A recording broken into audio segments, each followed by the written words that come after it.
Hi friends, आज एक नई कहानी सुनेंगे। ये शराब भी क्या चीज़ है, कहते हुए शालिनी ने शराब से एक गिलास भरा और मीनल के ओठों पर लगाने को हाथ बढ़ाया।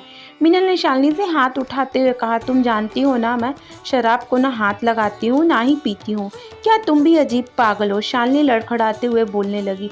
ना तुम शराब पीती हो यार, ना तुम्हारा कोई बॉयफ्रेंड है। क्या खाक है तुम्हारा जीना? तुम तो अभी से बुढ़ापे का जीवन जीने लगी हो।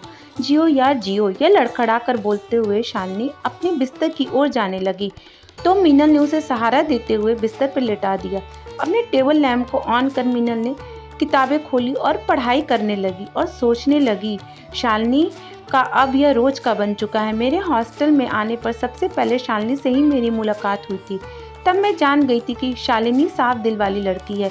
जब उसकी आदतें मुझे पता लगी तो मैंने सोचा कि मैं इसकी तह में ज़रूर जाकर रहूँगी और पता लगा कर रहूँगी कि शालिनी जैसी लड़की इस गंदे रास्ते पर आखिर क्यों चल पड़ी।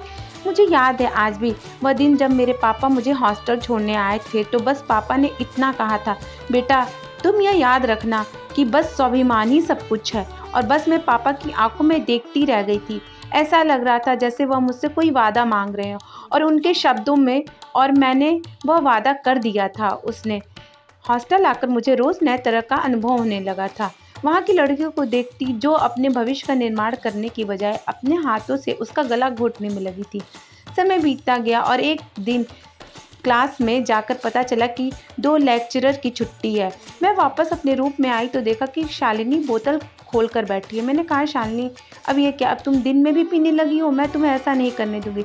शालिनी बोली, देख यार, 2 घूंट अंदर जाने दे, इसके बाद जो कहेगी उसको मैं बहादुरी से जवाब दूंगी। बहादुर और तुम? मैंने शालिनी से कहा, तुम जैसी कायर तो मैंने देखी ही नहीं। एक तुम ही हो जो मुझे कायर कह देती हो, वरना इस कॉलेज में किसी लड़के की हिम्मत नहीं जो मुझे ऐसा बोले। शालिनी ने बोतल मेरे हाथों से लेते हुए कहा, तो तुम आज सुनो कि मुझे शराब की लत कैसे और क्यों लगी। सुनो सुनो, मैं भी तुम्हारी तरह मीनल के यहाँ करियर बनाने के लिए आई थी, लेकिन थोड़े ही दिन बाद मुझे यहाँ के अमीर लड़कियों ने रैगिंग के नाम पर जो बेइज्जती किया, और वह बेइज्जती मेरे दिल में घर कर गई। और ऐसी लड़कियों से मुकाबला करने के लिए जो हिम्मत चाहिए होती है ना, उसकी खुराक के रूप में मैंने शराब शुरू कर दी थी।